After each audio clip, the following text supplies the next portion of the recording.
Hey, welcome back to the channel. My name is Dave, and if you clicked on this video, chances are you're thinking about becoming a DoorDash driver. You are currently a beginner DoorDash driver, or you just want some tips. My goal is at the end of this video to equip you to not only get started, but to prevent any mistakes and to just be a well-rounded driver. So I'm going to give you my tips on how to do that. So stick around.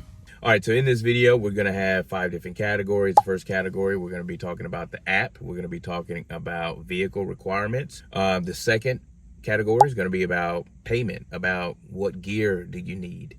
Third category is gonna be tracking, tracking your miles, tracking receipts, all of that good stuff. Fourth category is gonna be over just my general tips. And then the last category, we're going to be talking about the ratings. All right, so let's get into number one, and we're going to talk about the setup part of it. You're going to need your app. Obviously, you're going to need a smartphone. You're going to need a tablet or something that you can use on the go. But as you set it up, you're going to want to download the Dasher app. And in that app, it's going to, obviously create a profile and put your name and all that, email, phone number. It's also going to ask you for a social security number. It's going to ask you if you're 18 years or older. It's going to obviously email and bank account information, that type of stuff. That basic, excuse me, that basic type of stuff is what you're going to need when you set up an account. So just like I said, have a smartphone, a tablet, and then that'll get you going to get the app set up. So also with number one, or category number one, we're going to talk about vehicle.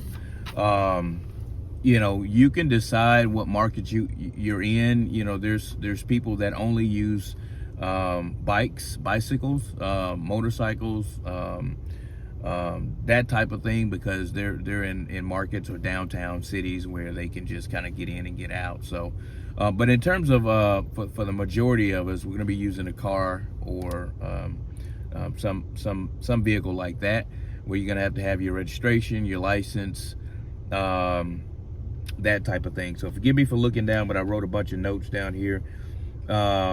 Registration, I believe, is one thing that's required. Those type of things in order to get started with your car. So that's pretty self-explanatory when you talk about the app and getting that set up, and the vehicle. Vehicle wise, I would choose something that is, smaller, where it's not so heavy on gas. That's another thing to think about as you, start your process or your journey in DoorDash, is to make sure you have a vehicle that's good on gas. You don't want to get some huge truck. I mean, you can do whatever you want to do, but I wouldn't advise that. So that's pretty much it for number one. If you have any questions, you can throw them in the comments and I'll ask it if I don't cover that. So let's move on to number two. All right, so number two, category number two, we're going to talk about payment, and we're going to talk about the gear. So when you sign up for DoorDash, in about 2 weeks after you sign up, and you're pretty much good to go. And you can start DoorDashing whenever you get through the app setup, get your vehicle stuff inputted. After 2 weeks, roughly 2 weeks, I think it was, they're going to send you a bag, and it's going to be just a normal DoorDash bag. And it looks something like this. This is more updated. This is more of the larger bag that they sent me. Didn't have to pay for it. You don't have to pay for your first bag. Your first bag may be this one, or it may be a smaller bag like this. And you can start DoorDashing. Prior to getting this bag, what I used is just a normal, bag that you get from, HEB or Walmart or something like that. That's really not insulated, but you can use that to, deliver your food or whatever. So that's that. You will get a bag. Also, I just wanted to show this, if I can get it out. I purchased this not too long ago, and it's just a lanyard, and I just put a picture in there.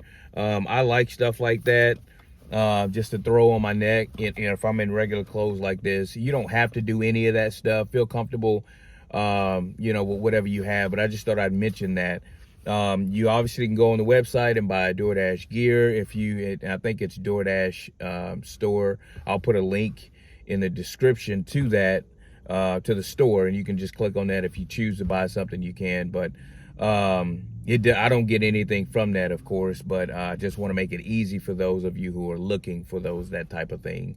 In terms of large bag, one thing that I would recommend for you guys who are getting started is to purchase a large bag. This is something you're going to have to purchase yourself, because either through DoorDash or either somewhere else. I just purchased mine somewhere else, on Amazon or something like that. But that is something that I would highly recommend that you invest in getting started, because you have those larger orders where it just won't fit in that bag. You'll get double orders and it will not fit in that bag. And so pizza bags, that's another thing that will, going through the prompts of account setup, you can purchase a pizza bag. You can buy a pizza bag from DoorDash, and I have one that I use, and I think it's like $11. It's not expensive, but go ahead and buy that pizza bag so that you can deliver pizzas.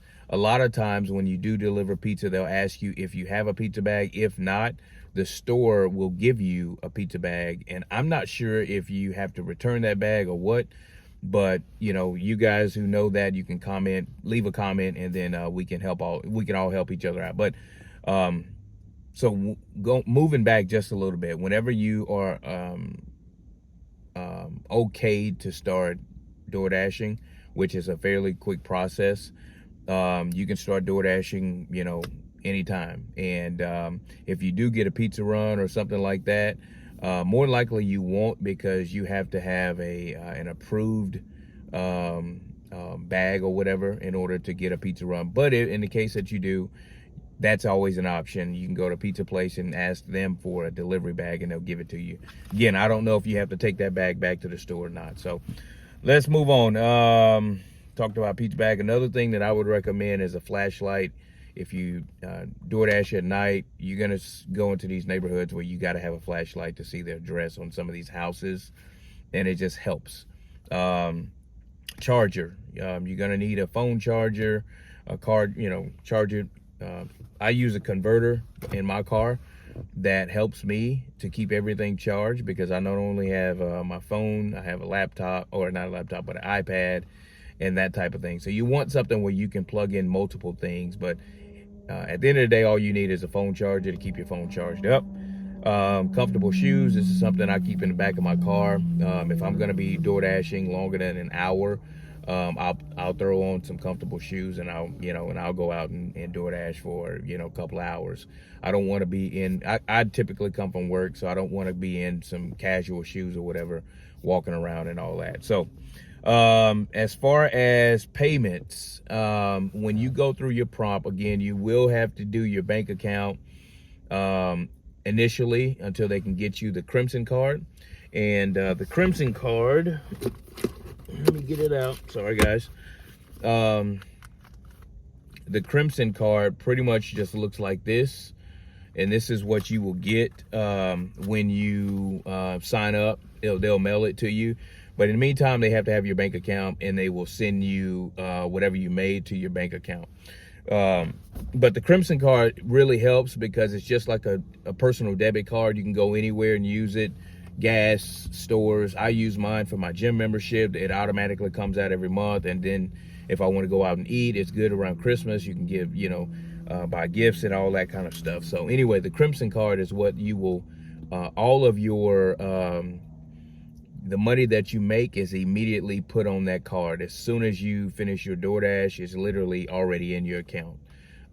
So that's the good thing about DoorDash, is that we get to spend this money that we make. And we'll talk about taxes here in a little bit, because that's a whole nother story. But let's move on. So I think I covered everything as far as gear. If you guys have any question about payments and gear, again, put that in the comments. We do a good job. I do a good job of answering every comment as much as I can, and then we have other people that answer comments as well. So but that's pretty much it as far as gear. You wear what you want. I mean, you can be comfortable as you want. Flip-flops. There's times where I left the gym and I want to DoorDash for a couple of runs, and I'll have on my gym attire, with flip-flops, a hoodie or whatever. And I think the biggest thing we have to understand is, as DoorDash drivers, is our job is to make sure that we get the order there to the customer, as high quality as we can, meaning that we put it in a bag, or we take care of the order. We have a drink carrier. Oh, that's another one, drink carrier. I recently did a video on my drink carrier bag I got on Amazon. I had to redo the inside because it was just too flimsy, and so I redid that, to better secure drinks. A lot of times when you do big drink orders, they're going to give you a carrier, but a lot of times you'll notice those carriers, they don't hold a drink, and so you don't want to be driving and trying to keep a drink steady. So it's good to just have a good drink carrier. So that's another deal that you probably want to invest in. Also, you want to probably get a car mount, like a phone mount, which is what my phone is on right now. That way you're not looking for your phone in directions, for directions and all that. That's going to be another key in your DoorDash journey, is to make sure you have, a phone mount, so that you can, not wreck pretty much trying to look for your phone. Trying to think if there's anything else. I believe that's it. As far as how you keep your car set up, I think it's very good to just be organized, not have a bunch of junk in your car. Keep your bags either in the trunk or either in the back seat. I like to keep mine in the trunk, just so I'm not filling my car with all these smells. So I like to keep it in the trunk, in my bags, and they're very secure in the trunk. So just another thing to think about. So let's move on to number 3. All right, so category number 3, we're going to be talking about taxes, and we're going to talk about tracking your receipts, mileage, and all that kind of stuff, gas, all that good stuff. So let's start out with taxes. Typically, you want to take out 15.3% and that's going to be for your self-employment. And then there's another percentage for federal taxes, and then your state taxes. That's why they say a good rule of thumb is to take out between 20 and 30% of whatever you make. So if you make $100, you would take out $20 to $30 of that $100. Set that aside for your taxes, so that you're covered. And also, along with that, what I like to do is keep my receipts. So gas receipts. I like to use the Stride app. Many of you guys probably use Stride, or there's another one called Miles IQ. There's different ones that you can use to track your miles. But I just like to use Stride because it's just easy for me. It keeps track of the miles that you drive. Plus, it also gives you a printout for tax purposes. So that's very important. What I like to do is keep a notebook with me, and anytime I drive, what I'll do is I'll write down like the time that I started, the miles, and then the time that I end, the ending miles, and then I'll write down maybe the total of what I made for that time period. And so I think all of that is really good to keep track of. And so at the end of the year, you have records of what you spent, for gas. And also, if you are getting vehicle repairs, if you bought a charger, your phone, and sometimes even your phone service, that's another one. You can get a portion off of your taxes. But anything that, vehicle maintenance, whatever you do, you can keep those receipts and write those off. A good rule of thumb, though, is like if you just do DoorDash, just sporadic, and you stay under $600 a year, you will not need to pay any taxes. So just keep that in mind. DoorDash does a really good job of every single month. They'll send you a statement. You can go on the app, and you go into statements pretty much, and it will give you whatever you made for that previous month. And so then you can, figure your taxes out that way. So it's not as hard as what you think. Just do your due diligence with keeping track of it and taking the money out that you need to take out for taxes. Treat it like your business. You're a 1099, number one. You're not a W-2, so you will have to pay all your taxes. And so it's just keeping track of everything that you spend.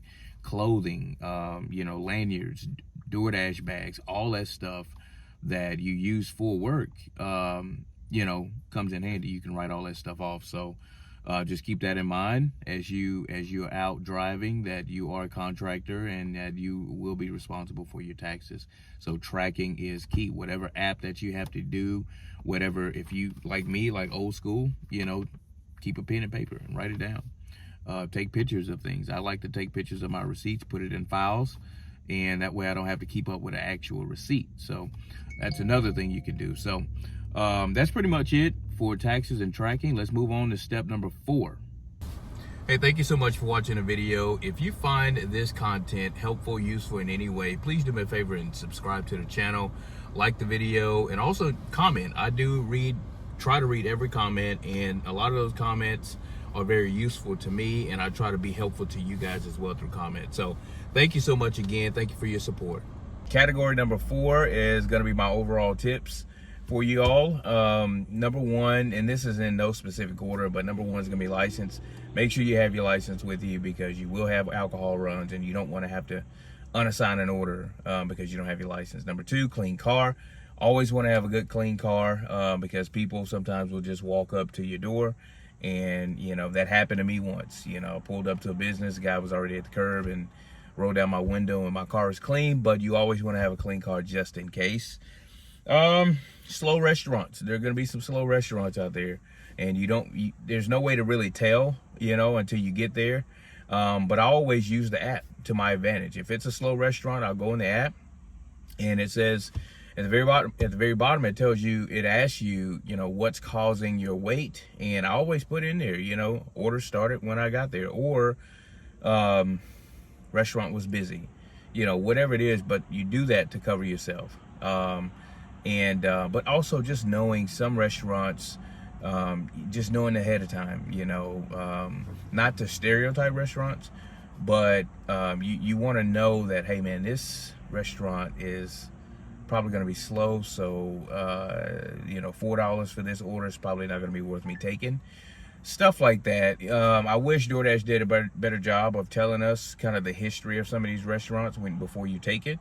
You know, typically slow, you know, orders are fast, something like that, but they don't do that. So just use your best judgment in that, but that's another tip. Know your areas. For you new drivers, what I would do is I would recommend DoorDashing in your neighborhood first. Get to know the app, get to know how things work, get to know your, you know, how you DoorDash. And so, you know, dash in your neighborhood first. The next one is going to be double check the orders before and after you pick it up. So before you pick it up, make sure you go through it. That is one key tip that I would say that stands out, you know, is that you need to make sure that the order is correct. And a lot of times you can't look in the bag, obviously, you know, can't just tell what's in there, but you can look at the receipt. You can look at the receipt and say, hey, you know, this matches what I have. And then also when you leave the restaurant and head to the customer's restaurant, make sure you're looking at the delivery instructions, because you don't want to get to some place and, you know, you're looking at your app and you're trying to figure out where to go. The app, the DoorDash app, really does a good job of pinpointing you right to where you need to deliver. But some apartment complexes, it's going to be off. Most of the time it's right on point, but sometimes it's off. So knowing those delivery instructions ahead of time, that's going to be key. So keep that in mind. Read the directions in the app before and after. The next one is going to be small versus large orders.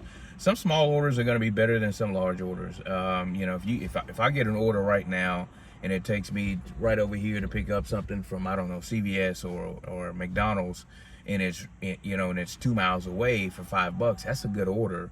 Versus, you know, you picking up something from, let's just say McDonald's right here, and you're traveling 10 miles and it's only $9-10. So just knowing the difference. Some small orders, you see a $4 or $5 order, but it's really, really quick. It's a good order. So just knowing those things ahead of time too. Stack orders. That's another one. Sometimes you can get a stacked order, and if you don't really look at the directions or look at, you know, where you're picking up, dropping off and all that, you can be traveling for a long time. I did this one order where I picked up, I accepted the order, and the app took me from, you know, I'm in one area, and it just bounced me all the way around, you know, all around town, and this was during rush hour. And I'm just sitting here following the app, and the app is bouncing me around, taking me from one part of the town to the other, and then back across town to get to this person's location. And it was at a weird time, you know, it's like 4 o'clock or whatever. So anyway, long story short, just check your stacked orders.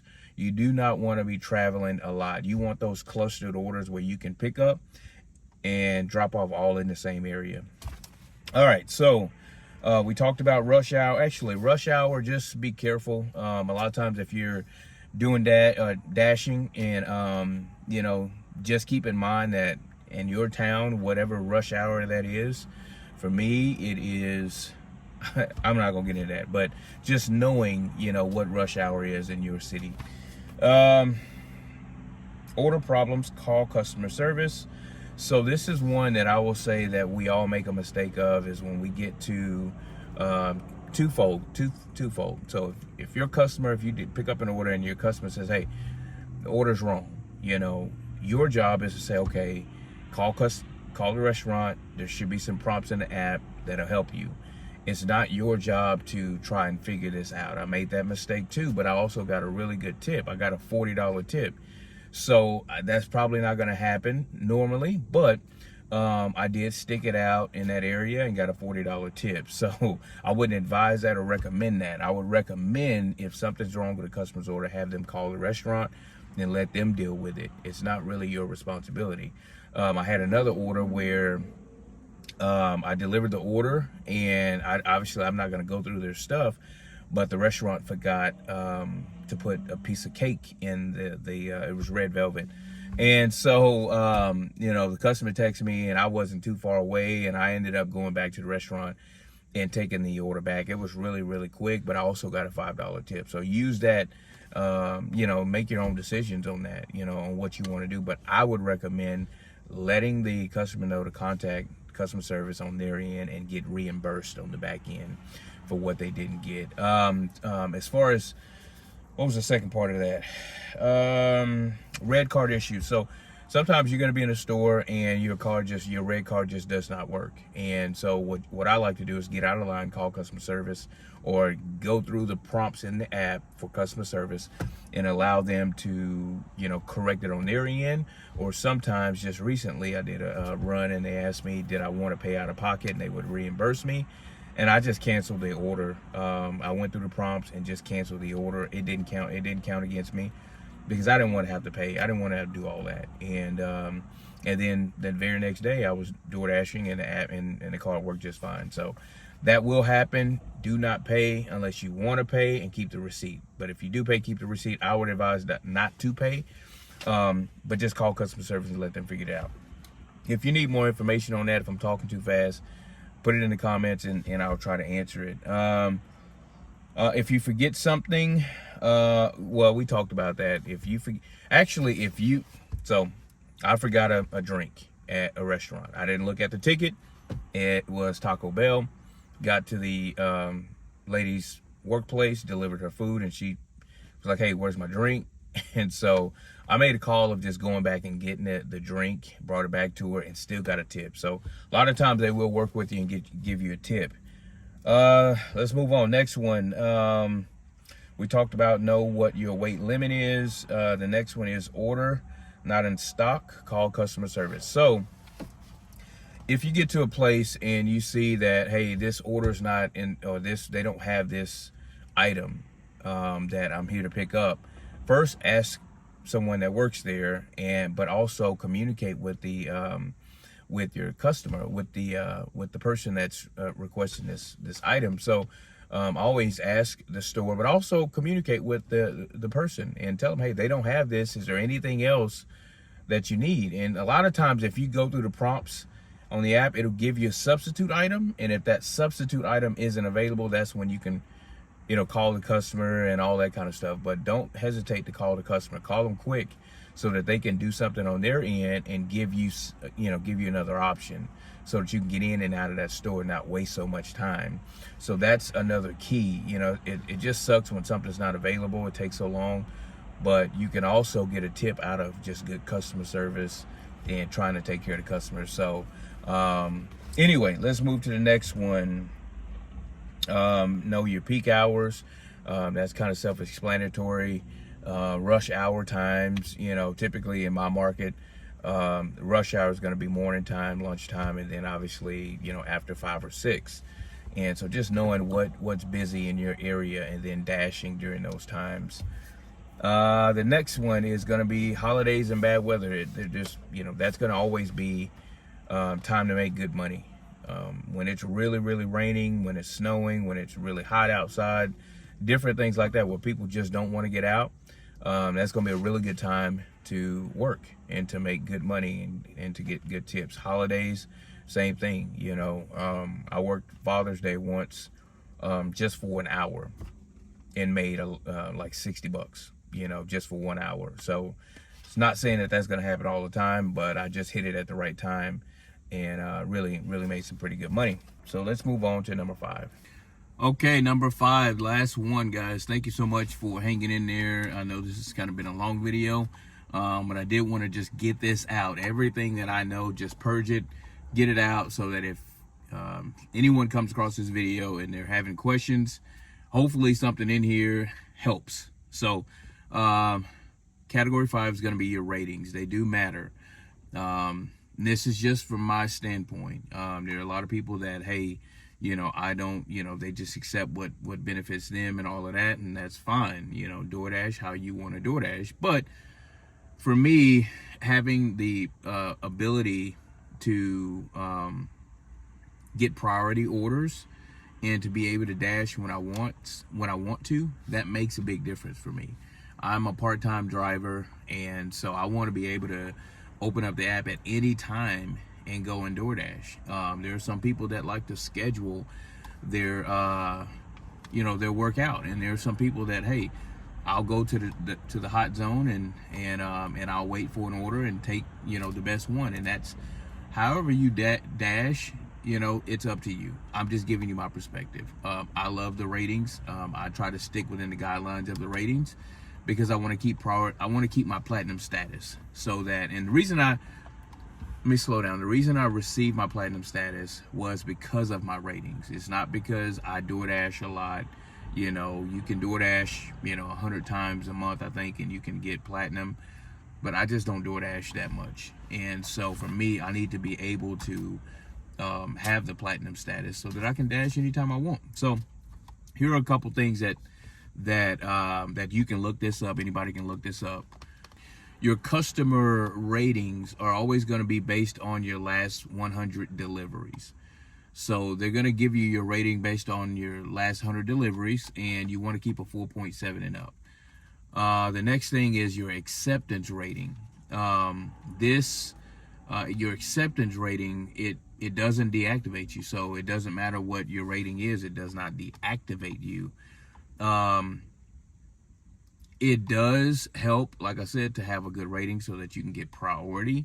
So if a good order comes in, the people that have priority, which means you have good ratings, you will get the order first. So, you know, acceptance rating, you don't have to worry about that. You can accept, decline all you want, and it won't, you know, affect your active status. You will not be deactivated. Your completion rating, this will get you deactivated. So if you slip below a 90% on your completion rates, then they will deactivate you. And that's pretty much just you unassigning a bunch of orders. Like I said, I don't really unassign orders. Once I accept it, I go ahead and, you know, take it unless I'm having a red card issue, and if that's the case, then I'll go ahead and go through the app and let them know that it's a red card issue. before I unassign. But typically, you know, you don't have to worry about your red card declining much. You know, it's just every once in a while for me. Some of you guys at DoorDash, a lot, it may happen more often, but for me, it doesn't happen that often. Unfair ratings. There's not a lot you can do about ratings, about when a customer rate you, because you know, it's just not a lot you can do about that. So I think the key is just making sure that you have good customer service, you get the orders to your customers, you know, properly, and but there's really not much you can do about that. You know, I've gotten a pretty bad rating, like a 3 or something like that, and it affected my my overall rating, and for a while. And so there's nothing you can do about that. So moving on, how do you protect yourself in terms of the ratings? You know, well, a couple things. Communication, which we talked about. You follow the delivery instructions, which we talked about. You're polite and professional, and then, you know, don't rush. The accuracy matters. The accuracy does matter. It's not about how fast you do it. It's all about the accuracy. I can't tell you how many times that I've started DoorDash and, man, I just want to get to and from, and I'm forgetting stuff, or I am overlooking details in the app, and that goes against you. You know, that's setting yourself up to get a bad rating, and you don't want that. You don't want some customer upset. And there's customers that you just can't do anything for. They're just in a bad mood, and you know, and it is what it is. But I think just over communicating as much as you can, just taking your time. You know, we want to get in the car and just get these orders knocked out. But you just have to know, whenever I go to work, my mind is focused. You know, I'm focused. And so keep that in mind. You know, you want to slow down, make sure you get the orders to and from the customers the best and safest way you can. Family, we did it. We got through this long video. I appreciate you sticking it out. Thank you so much for your support. Thank you so much for the comments, the likes, the subscriptions. I really do appreciate it. My goal is to post every Thursday this year, so hopefully that'll be the case. But again, I appreciate all your support. Thank you so much for the comments, the likes, and all you do to build this channel. So again, if you like this video, please like it, subscribe to the channel, and I'll see you in the next video.